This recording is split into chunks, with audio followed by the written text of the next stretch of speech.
अस्सलाम वालेकुम प्यारे बच्चों, उम्मीद है आप सब खैरियत से होंगे। आज के इस सबक में हम आपको खुशामदीद कहते हैं। बच्चों, आज के सबक के आगाज से पहले आइए हरूफ तहज्जी को एक बार दोहराते हैं। बहुत खूब। जी तो बच्चों, आज हम हरूफ हमजा, छोटी ए और बड़ी ए पढ़ेंगे।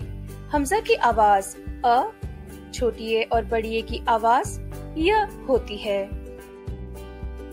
आइए हरूफ हमजा, छोटी ए और बड़ी ए की कहानी सुनते हैं।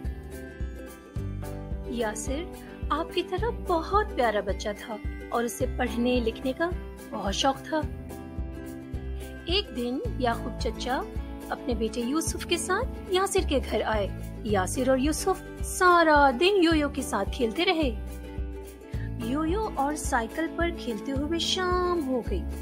दोनों को वक्त का पता ही नहीं चला। अगली सुबह यासिर यूनिफॉर्म पहनकर स्कूल के लिए तैयार हो गया।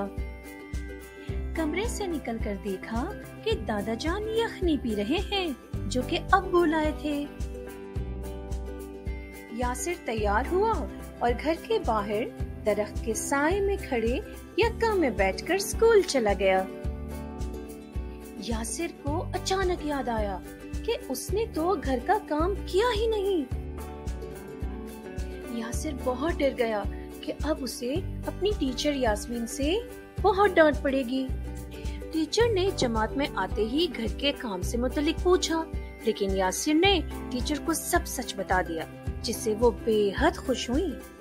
जी तो बच्चों, बताइए प्याले में पीने की कौन सी चीज है?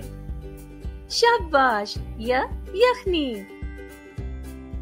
क्या आप बता सकते हैं ये खेलने की कौन सी चीज है? जी हाँ, योयो। तो आइए बच्चों, अब हम हरूफ हमजा, छोटी ए और बड़ी ए की मुकम्मल और आधी शक्ल लिखना सीखेंगे। हमजा को सतर के ऊपर लिखें, छोटी ए को सतर से नीचे ले जाएं, फिर दोबारा ऊपर लाएं। बड़ी ए को भी सतर के ऊपर लिखा जाएगा। हमजा की आधी शक्ल नहीं होती। छोटी ए और बड़ी ए की एक जैसी शक्ल सतर पर और दो नुक्ते। जी तो प्यारे बच्चों, सिखाए गए हरूफ हमजा, छोटी ए और बड़ी ए की लिखाई की मश्क करते रहिए और सीखने का अमल यूं ही जारी रखिए। खुदा हाफिज।